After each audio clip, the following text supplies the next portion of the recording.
Շնորհակալություն, կարծում եմ հարցը արդեն ենթադրում էր պատասխան, որ այս իշխանությունների պարագայում խոսել Հայաստանի արժանապատվության վերականգնման, ինքնիշխանության վերականգնման եւ կանխատեսելի գործընկերոջ կարգավիճակի վերականգնման մասին ուղղակի անտեղի է, որովհետեւ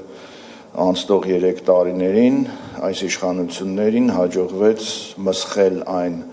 ամբողջ կապիտալը, որ մեր պետականությունը ձևավորել էր իր նախորդ տասնամյակներում բոլոր իշխանությունների ժամանակ եւ պարոն Զաքարյանը իր խոսքում կիրառեց չհաջողված պետություն, կարծեմ եզրույթը, քաղաքագիտական ձախողված պետություն եզրույթը Ես կարծում եմ, որ ըստ քաղաքագիտական այդ ձևակերպման եւ Քիսինջերյան ձևակերպման մենք ձախողված պետությունից հաստատուն քայլերով գնում ենք դեպի չկառավարվող տարածք ձևակերպմանը, որովհետեւ այնինչ հիմա կատարվում է մեր երկրում ըստ էության համապատասխանում է այդ բնութագրման։ Բայց քանի որ մեր երկրում տեղի ունեցող շատ խնդիրներ շահկապված են մեր թշնամի երկու երկրների քաղաքականության հետ ես կփորձեմ խորագրի տրամաբանությանը շրջանակներում շատ կարճ անդրադառնալ Թուրքիայի եւ Ադրբեջանի քաղաքականությանը տարածաշրջանային հավակնություններին, դրանք բնականաբար կենտրոնացնելով Հայաստանի եւ հայության հանդեպ իրականացվող քաղաքականության շուրջ։ Եվ առաջին եթե անդրադառնամ Թուրքիան, ես կբաժանեմ 3 մասի, տիկին Վարդան կփորձեմ նաև պատասխանել եւս մեկ անգամ ձեր հարցին, այսինքն Թուրքիա, Ադրբեջան, Հայաստան, ինչպես է քաղաքականությունը եւ ինչպես է արձագանքը Հայաստանում։ Առաջինը եթե անդրադառնամ Թուրքիային, նրա զարգացումները եւ աշխարհակահաղական խնդիրները կբաժանեմ 2 մասի։ Առաջինը այն է, որ Թուրքիան տևական ժամանակ է արդեն ձգտում է այլ կարգավիճակի, գերտերության կարգավիճակի, որի կարևոր բաղադրիչներից է երկուսը ռազմական ներկայության կամ ռազմական բազաների տարածում աշխարհի տարբեր երկրներում եւ տարբեր կոնֆլիկտներում մասնակցություն դատավորի կամ որոշողի կարգավիճակով։ Եվ եթե նայենք այս համապատկերում, ապա թուրքական այս նկրտումը ռազմական ներկայություն ունենալ աշխարհի տարբեր երկրներում այսօր բավական առաջադիմել է եւ քարտեզին եթե նայենք տեսնենք որ Թուրքիան Նախիջևան եւ կանխատեսվող նաեւ Ադրբեջանում որոշակի ռազմական բազայի կամ այդ կարգավիճակով ինչ որ ներկայության ապահովում։ Ուրեմն երկրորդ հանգամանքը որ Թուրքիան փորձում է այնինչ որ նախկինում մեզ թվում էր, մեզ ասելով ոչ մասնագիտական շրջանակներին թվում էր ոչ իրատեսական, այնինչ որ կոչվում է պանթյուրքիզմ կամ պանթուրանիզմ, փորձում է դրա մի ուղղությունը ավելի կենսունակ դարձնել։ Խոսքը կենտրոնական Ասիայի թուրքալեզու պետությունների հետ նրա համագործակցության եւ դրանց ռազմական բաղադրիչով համագործակցության ընդլայնումն է։ Մենք տեսնում ենք ակտիվություն կենտրոնասիական տարբեր երկրներում Թուրքիայի, դա եւ Ղազախստանն է, եւ Ղրղըզստանն է, եւ առաջարկվում է նաեւ այսպես կոչված թուրքական մոդելը այդ երկրների համար եւ ավելի այլ տերմինով թուրքական հաջողության պատմությունը այդ երկրների համար նաև ռազմական առումով եւ եկեք չմոռանանք Արցախյան պատերազմից առաջ կամ այդ շրջանում Թուրքիայի կողմից ակտիվորեն շրջանառության մեջ դրված եզրույթը թուրանական բանակ, որը ենթադրում է Թուրքիայի եւ Ադրբեջանի ու կենտրոնասիական տարբեր թուրքալեզու պետությունների բանակների միախառնում, այսպես ասած, եւ քանի կարգախոսներից խոսեցի, մեր հանրությանը ավելի հայտնի է այն կարգախոսը, որ վերաբերում է Ադրբեջանին ու Թուրքիային, մեկ ազգ երկու պետություն, Հեյդար Ալիևի կողմից շրջանառության մեջ դրված, պատերազմից առաջ դրան ավելացել էր եւս մեկ կարգախոս, մեկ ազգ, մեկ բանակ, որը խորհրդանշում էր թուրքական եւ ադրբեջանական բանակների միասնությունը։ Սա հատկապես սկսեց շրջանառվել 2020 թվականի հուլիսին, պատերազմից առաջ, եւ դրա տեսական ձևակերպման գործնական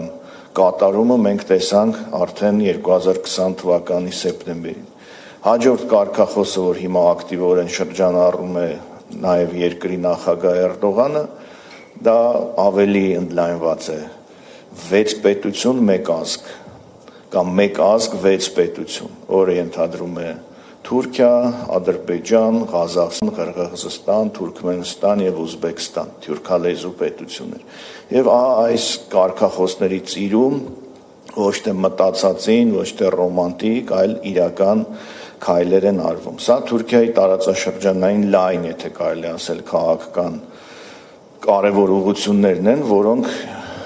կարիք չկա ասելու, որ ուղղակիորեն վերաբերում են Հայաստանին կամ ուղղակիորեն առնչվում են Հայաստանի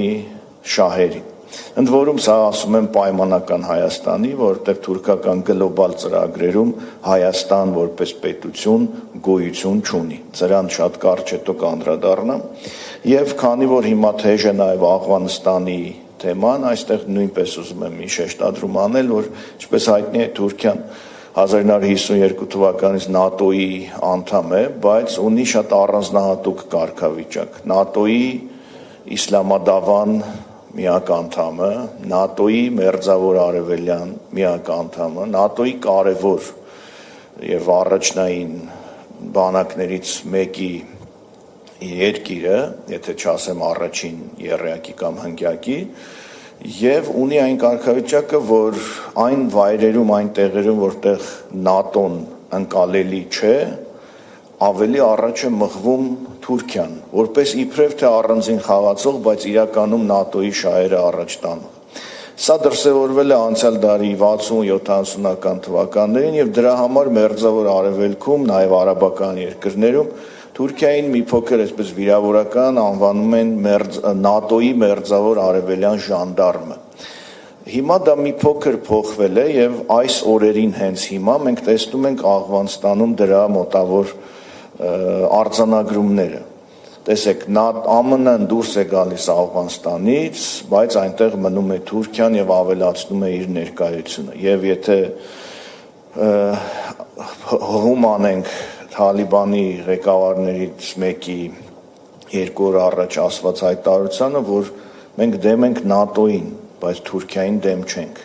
Մենք դեմ ենք Թուրքիային որպես ՆԱՏՕ-ի անդամ, բայց Թուրքիային որպես մուսուլմանական երկիր դեմ չենք։ Ավելին, Էրդողանը իսլամական աշխարհում կարևորագույն առաջնորդներից է։ Մենք ուզում ենք համագործակցել Էրդողանի հետ։ Այսինքն սրանք ուղղակի հիմնավորումներ են, որ Թուրքիայի ներկայացվածությունը Աֆղանստանում կրկին ռազմական առումով, այսինքն պայմանական ասած եւս մեկ բազա Աֆղանստանում կարող է ձևակերպել ոչ թե որպես ՆԱՏՕ-ի անդամ Թուրքիա, այլ ուղղակի որպես Թուրքիա։ Եվ սա շատ իրական ու այս օրերին տեղի ունեցող process է։ Եվ Թուրքիայի հետ կապված վերջինը, ինչ ուզում եմ ասել, սա մի փոքր գաղափարախոսությանը եւ իղձերին վերաբերող խնդիր է, բայց շատ արագ փաստորեն իրականանալի։ Այսօր Թուրքիան հասել է մի կարգավիճակի, որ կարող է կյանքի կոչել իր մեկ դարյա իղձը։ Հիմա դրանք անվանում են Զանգեզուրի միջանցք, Նախիջևանի միջանցք, Մեղրի միջանցք եւ այլն, բայց դա իրականում այն փոքր երակն է, ճանապարհն է, որը կապելու է քիչ առաջ նշածս մեկ ազգ 6 պետությանը, այսինքն թուրքալեզու պետություններին կապող այդ միջանցքը, որը անցնում է Սյունիքով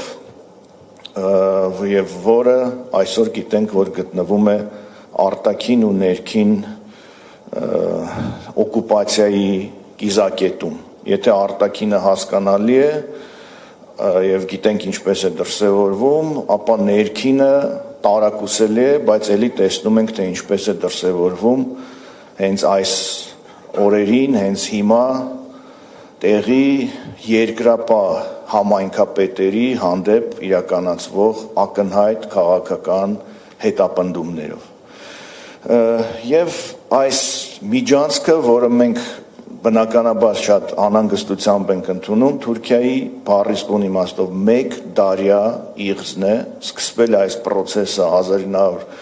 1919-20 թվականներին եւ հիմա նրանք մոտ են դրա իրականացմանը։ Սա եթե էլի հղում անեմ Թուրքիայի պաշտոնական հռետորաբանությանն ու Էրդողանին, ձևակերպումը շատ հստակ։ Արցախի հարցից ավելի կարևոր է Նախիջևանի միջանցքը։ Սա Էրդողանի մտքերն են, բառացիորեն ցիտում եմ նրան։ Թե ինչ է սա ենթադրում, արդեն կարող ենք բոլորս վերլուծություններ անել, անգամ չլինելով թուրքագետ։ Եվ երկրորդը, որը էլի մեզ թվում է ոչ շատ կարևոր, բայց մեզ համար շատ նուրբ թեմայի է վերաբերում, դա եւս մեկ իղձ է թուրքական, որ ես կանխատեսում եմ դրա մոտալուտ հանգուցալուծումը, դա վերաբերում է թուրքական բարդույթներին, կոմպլեքսներին, եթե կարելի ասել, որի անունն է Կարսի պայմանագիր։ Մեզ համար միգուցե սա թվա թե ոչ մի կարևորություն չունի 100 տարի առաջվա պայմանագիրը ինչ կապ ունի եւ այլն։ Չեմ ուզում շատ ծավալվել, բայց ամբողջ 20-րդ դարի ընթացքում Թուրքիան փորձել է մի քանի անգամ ստիպել, որ Խորհրդային Միությունը վերաճանաչի Կարսի ու Մոսկվայի պայմանագրերը։ Դա փորձել է անել նաև անկախ Հայաստանի Հանրապետության եւ գիտեք, որ դա 3 նախապայմաններից մեկն է, որ Թուրքիան միշտ ներկայացնում է մեզ. Արցախի հարց, ցեղասպանության հարց, Կարսի պայմանագրի հարց։ Եվ 30 տարվա ընթացքում Հայաստանի որևէ իշխանություն Կարսի պայմանագիրը դե յուրե չի ճանաչել, այս կամ այն կերպ շրջանցել եւ այլն։ Չեմ ուզում մտնել մանրամասների մեջ, դա ձեռնտու է, ձեռնտու չէ, ինչքանով է քաղաքական ռեալ պոլիտիկի մեջ տեղավորվում։ Ես ուզում եմ հարցը դիտարկել հետեւյալ մեջ։ Դա թուրքական բարդույթ է։ Դա երբեմն անվանում են Սևրի սինդրոմ, երբեմն համարում են այլ սինդրոմ, բայց դա բարդույթ է, որ Թուրքիան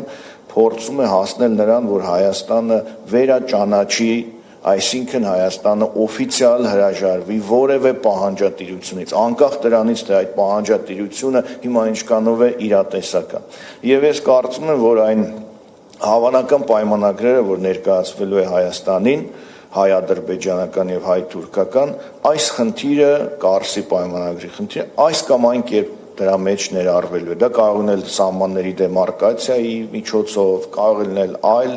ձևակերպման, բայց սրա հավանականությունը ես համարում եմ բավական բարձր։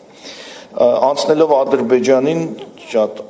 ժամանակը չվատ, այսպես ասած, վատ օգտագործելով, արագ ասեմ, որ իմ դիտարկմամբ հիմա տեղի է ունենում երկու process, Ադրբեջանի եւ Թուրքիայի քաղաքական ու ռազմական առումով միասնություն, որի առհավատչան իրավական դա Շուշիի հռչակագիրն է, որը մեզանում շատ չի խոսվում, բայց մասնագետներից մոտ դա ամենամեծ անհանգստությունն առաջացրած եւ մեզ համար ամենակարևոր իրավական փաստաթղթերից է վերջի շրջանի, որի ամեն նախադասության խորքային վերլուծությունը կարծում եմ խիստ կարևոր է եւ հիմա զբաղվում ենք դրանով, որովհետեւ դա սպառնալիքների մի ամբողջություն է, որը ուղղված է Հայաստան պետականությանը եւ հիմա եւ ապագայում։ Եվ այդ միասնությունը կարող է թուրք-ադրբեջանական բացի ռազմականից վերածվել ընդհուպ մինչև կիսադաշնակցային հարաբերությունների, լինելով, այսպես ասած, առաջին հաջող օրինակը հետագայում թուրքական Եվրամիություն ստեղծելու համար, ընդգրկելով էլի մեկ ազգ 6 պետություն այդ գաղափարախոսությունը։ Եվ երկրորդը Ադրբեջանում ես կարծում եմ տեղի ունենում թուրքական ոճի ընդօրինակում։ Մենք Ալիևի հայտարարությունները նմանացնում ենք Էրդողանի հայտարարություններին, իրենց ոճով, մանավանդ վերջինը, որ ասում է Երևանն էլ է մերը, Զանգեզուրը եւ այլն, այսինքն սա ըստ էության թուրքական մի ոճ է, որը դառնում է թուրք-ադրբեջանական, որը ոտնահարում է ցանկացած միջազգային իրավունք, ցանկացած ձեռք բերված պայմանավորվածություն եւ այլն, եւ սա Թուրքիայի կարելի է ասել այն ոճն է, որը վերջին տարիներին նա իրականացնում է եւ հասնում է հաջողության։ Օրինակ, օկուպացնում է Սիրիայի մի հատվածը եւ ասում է իմ երկրի անվտանգությունը ապահովելու համար բուֆերային գոտի եմ ստեղծում։ Նայեք Ադրբեջանի հայտարարությունը, ասում է իմ երկրի անվտանգությունը ապահովելու համար պետք է բուֆերային գոտի ստեղծել Գեղարքունիքում եւ Սյունիքում։ Մտնում է Իրաք, Թուրքիան, խախտելով սահմանը եւ երբ որ Իրաքի վարչապետը ասում է դուրս բեր քո զորքերը, ասում է դու իրավունք չունես ինձ նման բան ասել, դեռ սա վիճելի տարածք է։ Այսօր ադրբեջանական զորքերը գտնում են Սև լճի մոտ եւ ոչ միայն ընդդիմադիրները, այլև վարչապետի պաշտոնակատարի աթոռը զբաղեցնողը երեկ էլ կառավարության նիստում շատ հպարտ հայտարարեց, որ թշնամական զորքերը գտնվում են մեր երկրի տարածքում եւ որևէ քայլ դրանից հետո չի արվում, այսինքն սա թուրքական ու ադրբեջանական ոճի նմանություն է, այսինքն տեղի ունենում Ադրբեջանի թուրքականացում այս իմաստով, քաղաքական մտածողության իմաստով։ Իհարկե կարող ենք վիրավորել, ասել, որ Ալիևի մոտ ինքնության կորուստ է, նա փորձում է նմանվել Էրդողանին եւ այլն, բայց դա ավելի շատ այսպես լիրիկական զեղումներ։ Եվ ավարտելով այստեղ Հայաստանին անդրադառնամ, մեր իշխանությունները արդյոք այս ամենը գիտակցում են։ Ես խոսքի սկզբում ասացի ոչ։ Ուրեմն ինչու։ Կամ այս իշխանությունները զուրկ են այդ հմտություններից գիտակցելու այս սպառնալիքները, մեկ,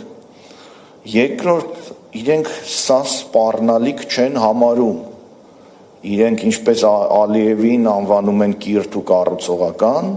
նրա քայլերն էլ համարում են երևի թե կառուցողական, այսինքն սա սպառնալիք որպես չի ընկալվում, մեզ մոտ սա ընկալվում է որպես գոյութենաբանական խնդիր սպառնալիք, իրենց մոտ երևի թե այդ ընկալումը երևի այդ զգայարանները չկան, եւ երրորդ երևի թե այս իշխանությունները չեն էլ ուզում սա ընկալել որպես այս ամենը ընկալել որպես սպառնալիք եւ դրա ապացույցներից է թուրքերի ու ադրբեջանցիների հանդեպ շատ մեղմ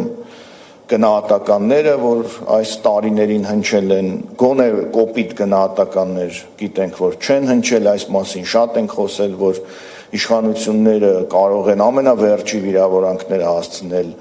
երկրի համար կարևոր դեր ունեցած մտավորականներին, գեներալներին, նախկին նախագահներին, բոլորին, բացի ուրեմն Ալիևից եւ ադրբեջանական իշխանություններից։ Եվ ամենավերջինը ես մի, այսպես ասած, կարծրատիպ եմ ուզում կոտրել քաղաքագիտական եւ հաստատակամ եմ այդ հարցում եւ շարունակ բոլոր հարթակներում դա առաջ եմ տանելու։ Կա այսպիսի մի ընդունված խոսք, չէ, պարոն Զաքարյան, եթե սխալվեմ ինձ կուղեք, որ չկան հավիտենական թշնամիներ, կան հավիտենական շահեր եւ չկան հավիտենական դաշնակիցներ եւ այլն։ Եվ այս կարգախոսը մեզ մոտ նույնպես շատ տարածված է, շատ օգտագործվում է, բայց ես որպես արևելագետ ուզում եմ առարկեմ այն ինչ որ ընդունելի է Եվրոպայում կամ այլ մայրցամաքներում, այլ տարածաշրջանում, արևելքում այլ է։ Եվ ձևակերպում եմ հետևյալ կերպ. Թուրքիայի եւ Ադրբեջանի պլաններում Հայաստան պետություն գոյություն ունենալ չի կարող։ Սա աքսիոմատիկ ճշմարտություն է, որը Թուրքիան եւ Ադրբեջանը ուսումնասիրող ցանկացած մասնագետ կարող է հավաստել, եթե օբյեկտիվ լինի։ Եվ Ալիևի հայտարարությունը, որ Երևանը մեր հողն է, մենք պետք է վերցնենք, ինչ է նշանակում։ Եթե մեր մայրաքաղաքը իրենցն է, ուրեմն մենք չկանք։ Եթե չի ընդունում, որ Երևանը Հայաստանի մայրաքաղաքն է, ուրեմն Հայաստանը նույնպես չի ընդունում որպես պետություն։ Սրանից ավելի պարզ Ալիևը չէր կարող հայտարարել։ Սա Թուրքիայի եւ Ադրբեջանի գլոբալ մոտեցումն է Հայաստանի հանդեպ։ Հայաստանը չպետք է լինի։ Հայաստանը անցյալ դարի սկզբներում ձևավորվել է Թուրքիայի համար պայմանականորեն, ժամանակավորապես։ Ուստի ես ձևակերպում եմ հետևյալը, որ Մերձավոր Արևելքում կան հավիտենական թշնամիներ, Հայաստանն ու Թուրքիան ու Ադրբեջանը հավիտենական թշնամիներ են։ Մենք պետք է այդ թշնամիների հետ կողք կողքի ապրենք, բայց պետք է ունենանք մեր ադապտացիոն մեխանիզմները։ Չեմ ասում չապրենք, ապրենք, բայց այն մեթոդները, որ առաջարկվում է այս իշխանության կողմից, խաղաղություն, ինչը կարող է գործել օրինակ սկանդինավներում, համակեցություն, ինչը կարող է ընկալվել եվրոպական այլ հատվածում, այս տարածաշրջանում, այս հարևանների հետ ընկալելի, կիրառելի չէ, չի կարելի այն պատկերացումները եվրոպական տեղայնացնել արևելյան պատկերացումների մեջ։ Հայերն ու թուրքերը իրար հետ շփվում են մոտ 1000 տարի, 11-րդ դարից, ամբողջ 1000 տարի։ Այդ ընթացքում մեր հարաբերությունները միշտ եղել են թշնամական։ Դա կլինի երկու պետությունների հարաբերություններ, դա կլինի թուրքական պետության հարաբերությունը իր երկրի քաղաքացի հայերի հանդեպ, դա եղել է թշնամական։ Իսկ 1000 տարին մի ամբողջ հավիտենականություն է։ Ուստի այո, հավիտենական թշնամիներ այս տարածաշրջանում կան, դրանք Հայաստանն ու Թուրքիան են եւ Ադրբեջանը։ Եվ ամենավերջինը այս տարածաշրջանում հարգում են անկախ իրենց հզորությունից ուժը եւ արժանապատվությունը։ Անկախ այդ երկիրը ինչ ներուժ ունի, արժանապատվությունը եւ արաբական երկրներում, եւ Իրանում, եւ թուրքական երկրներում, եւ անգամ Թուրքիայում միշտ հարգվել են։ Մենք հիմա կորցրել ենք ամեն ինչ, կորցրել ենք նաեւ արժանապատվությունը։ Հայաստանը երբեք էլ շատ ուժեղ ու մեծ պետություն այս տարածաշրջանում չի եղել, բայց Հայաստանը երբեք այսքան անարժանապատիվ դերում չի եղել, եւ մեզ այս դերով, այս ոճով չեն հարգելու ոչ մեր գործընկերները, նույն Իրանն ու արաբական երկրները, ոչ էլ մեր թշնամիները։ Շնորհակալություն։